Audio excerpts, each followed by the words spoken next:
Falar em gestão de riscos hoje é falar em qualidade e em excelência organizacional nos processos de trabalho, quer sejam eles finalísticos, quer sejam eles de apoio ou quer sejam de governança, do meu nome é governança e gestão. É o preparar-se para a materialização de um evento de risco num problema. O homem, ele na sua evolução no planeta, ele se notabilizou por identificar, avaliar, gerenciar e responder a riscos. Isso desde o tempo das cavernas. De uns tempos para cá, esse assunto está sendo sistematizado. Então, em 2004 surge o COSO ERM, Enterprise Risk Management, gerenciamento de riscos corporativos, e evoluindo em 2005 em Tóquio, no Japão, se começa a discutir um projeto de uma ISO e sai em 2009 a versão, a BNT NBR ISO 31000, 2009 a primeira versão, que em 2018 é atualizada. Então, hoje o framework internacional mais importante de gestão de risco é a BNT NBR ISO 31000 de 2018. Essa ISO ela é considerada a ISO das ISO.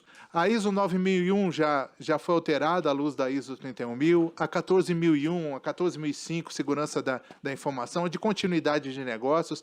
Então, no sistema de gestão dessa padronização normativa internacional, falar em qualidade e falar em excelência em processos internos de trabalho necessariamente falar também de gerenciamento de riscos. Mas essa preocupação sempre existiu. Por exemplo, Frederico II, o Grande, ele tinha uma frase que eu gosto muito. É perdoável ser derrotado, mas nunca ser surpreendido. Então, a gestão de riscos, ela propugna por uma lógica diferente daquela de apagar incêndio. A gestão de riscos não, ela fala assim, vamos fazer um esforço analítico e vamos verificar o que pode dar errado e vamos nos preparar para nós termos controles mitigadores preventivos ou planos de contingência se, por acaso, o leite vier a derramar diante de um problema. E Einstein tem uma frase também que me inspira bastante, uma pessoa inteligente resolve um problema, um sábio o previne. Então, falar de gestão de risco é sabedoria no ambiente de governança e gestão.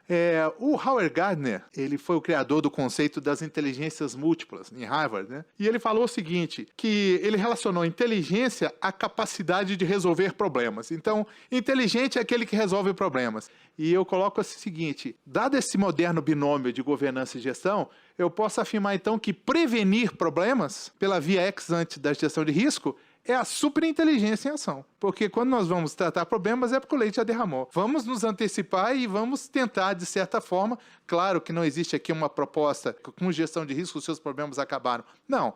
Pode ser que eu tenha um risco identificado de baixa probabilidade e baixo impacto, que ele venha a se materializar no problema. Não quer dizer que o risco tenha um nível de criticidade baixo que ele possa vir a se materializar. Esse que é a grande situação que eu acho que é importante, a questão da prevenção.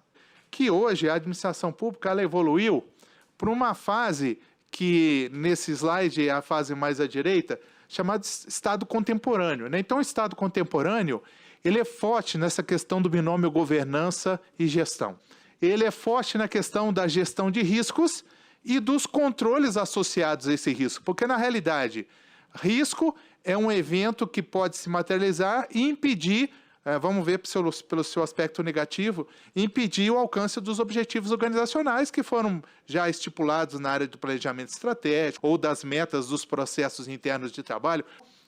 O modelo das 3 linhas, que começou na FERMA e o IIA Global, o Instituto Internacional dos Auditores, houve por divulgar no mundo todo, e ele já está recepcionado na nova lei das licitações públicas. Primeira linha, o gestor, o ordenador de despesa, exerce no linguajar jurídico a autotutela da administração, súmula 473 do Supremo Tribunal Federal. A segunda linha de defesa é o pessoal de supervisão, monitoramento, é o pessoal do compliance, E compliance agora em abril saiu a norma internacional maravilhosa, 37.301, a ISO já traduzida para o português. E a parte de ouvidoria, correição e ética, Então tudo aí nessa segunda linha. E na terceira linha, a auditoria interna de forma independente. E a lei agora 14.129, no artigo 49, ela ouve por colocar claramente qual o papel da auditoria interna, dando aderência ao que fala o IPPF, que é o Livro Vermelho da Auditoria, Na realidade, eu fico muito feliz porque nós estamos nos aproximando, e isso é em todos os poderes, aos referenciais internacionais de auditoria.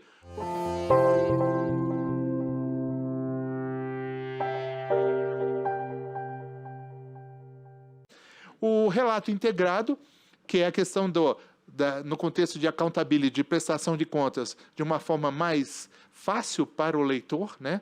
Mostrando como que os capitais são processados nas organizações e o que isso gera de benefício, tanto diante do plano de negócio da organização, como diante dos stakeholders que se interessam pelo desempenho daquela unidade organizacional. A questão do combate à corrupção, que o Brasil é signatário da Convenção da ONU, da Convenção da OCDE, da Convenção aí americana, da OEA.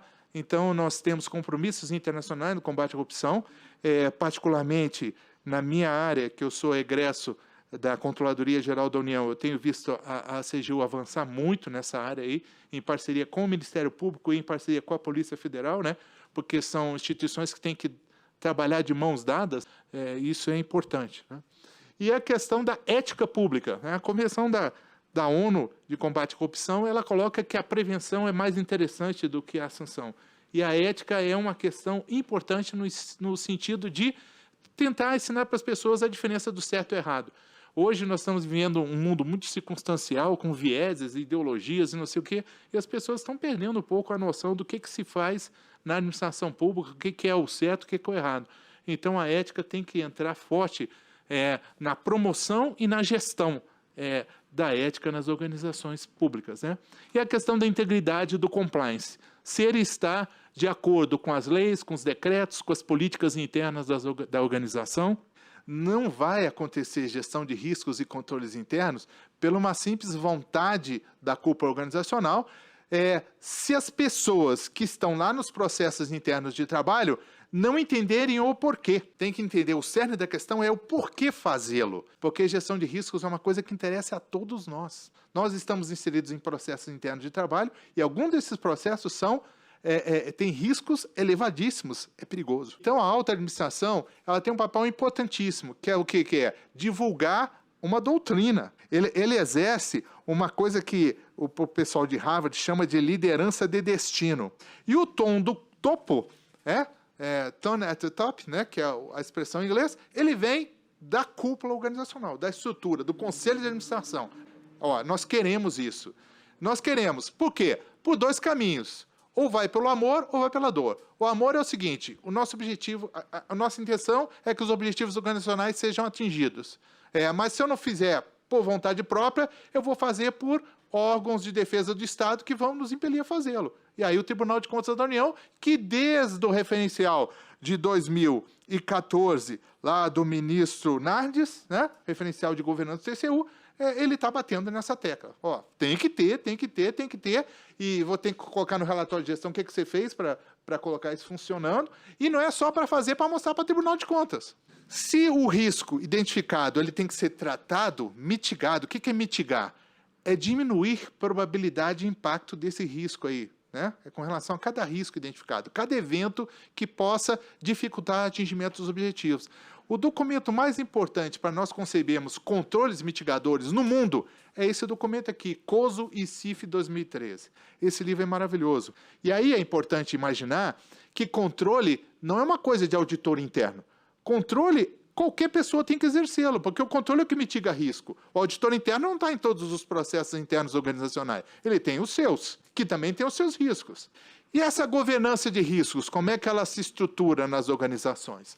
Elas se estruturam em três, como se fosse uma pirâmide. Uma fase de gerenciamento, que é essa fase verde. Então, lá na base da pirâmide, é o pessoal que está no processo interno de trabalho. Esse pessoal é chamado de proprietário de risco.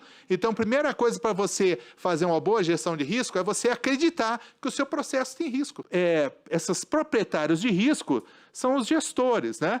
Eles participam de um processo que envolve fases. Qual é a primeira fase? A primeira fase é eu identificar os riscos inerentes àquele processo. Depois faz uma análise, aquele conceito acadêmico, né? Eu vou fazer uma análise de um evento organizacional, eu vou tentar analisar suas causas e seus efeitos. Causas e seus efeitos. Por que é importante identificar a causa? Porque os remédios têm que focar a causa. Os controles têm que ir nas causas. E por que eu vou falar dos efeitos? Porque os efeitos vão me dar uma ideia de impacto, para me identificar a magnitude e a grandeza desse risco depois. Bom, feito isso, essa análise, eu passo para uma avaliação, uma quantificação do nível de criticidade. E aí eu uso o critério universal, probabilidade de impacto.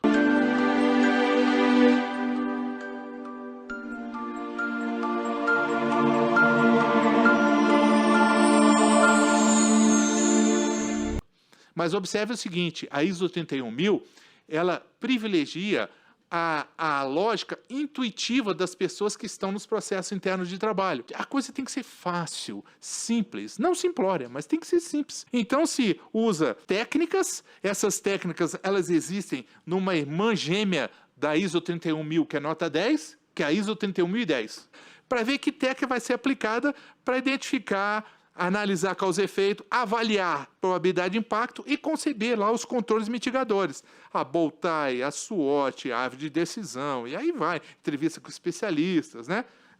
Tem várias técnicas.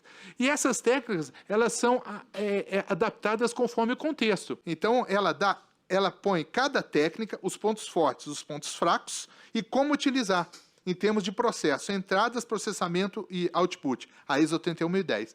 Então, esse pessoal da base aqui do meio da pirâmide são os risk managers, são os gestores de risco, é o pessoal da segunda linha. Então, o que eles vão fazer? Eles vão falar o seguinte, como que eu vou treinar essas pessoas que vão... Qual a minha doutrina de gestão de risco, a minha política, como que a gente concebe riscos aqui no Conselho Nacional do Ministério Público, quais os meus processos de gerenciamento de risco, né? O que eu vou utilizar? Vou utilizar a ISO, vou utilizar o COSO, ou vou utilizar um mix, ou vou usar o Orange Book do Reino Unido? Como é que vai ser isso aí, né? E a tecnologia, não precisa contratar nenhum sistema, não. Dá para fazer isso em Excel. Na realidade, falar em gestão de riscos não é falar sobre tecnologia, é falar sobre pessoas e processos. É isso. Esse pessoal, então, eles são os incubadores da gestão de risco, ainda na fase de gerenciamento, fazem as oficinas, os workshops à luz da ISO 31010 e vão cuidando aí de que essa planta vai crescer. O processo de gestão de risco, ele é pervasivo, ou seja, ele vai cada vez mais se espalhando em toda a organização, em todos os processos internos de trabalho, e iterativo, no sentido em que, de tempos em tempos, a gente volta a verificar se aqueles controles implementados, se eles foram eficazes, né? E a gente volta a analisar como é que está o nível de criticidade de cada risco. Num primeiro momento, chama-se risco inerente, aquele risco bruto, independente das ações gerenciais de controle mitigador.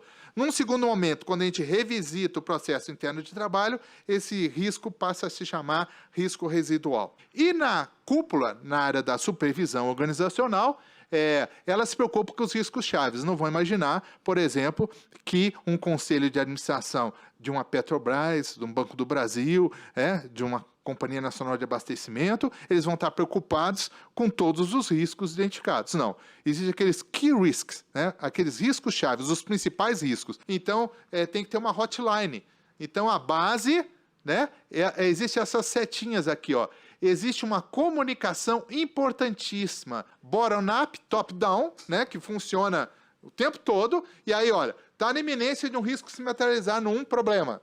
Aí a cúpula da organização, aí em cima dos riscos chaves, tá? Não em todos os riscos, aqueles key risk, ela adota uma providência e aí se mitiga o risco. Enquanto a cúpula ela comunica para a base da pirâmide, nessa pirâmide da governança, qual é a política, qual é o apetite a risco de cada processo. Vamos imaginar que eu tenho uma escala de probabilidade de 1 a 5, uma escala de impacto de 1 a 5. Então, o nível de criticidade do risco é o produtório, probabilidade versus impacto. Então, eu posso variar 1 vezes 1, 1, a 5 vezes 5, 25. E num mapa de risco, ou matriz de risco, também chamada, eu posso ter lá identificado o risco, e aí o que acontece? Ao comunicar Ao identificar o risco, a administração pode falar o seguinte: olha, esse risco aqui eu não aceito risco acima de 16. Os que tiverem acima de 16 terão que ser mitigados. E mitigar é colocar controle e os controles funcionarem durante X tempo e depois de X tempo fazer uma checagem para verificar se esses controles foram eficazes ou não. Então, gestão de risco não é uma coisa imediata, é uma coisa de longa duração, para sempre, porque isso é qualidade, isso é excelência em processos internos de trabalho.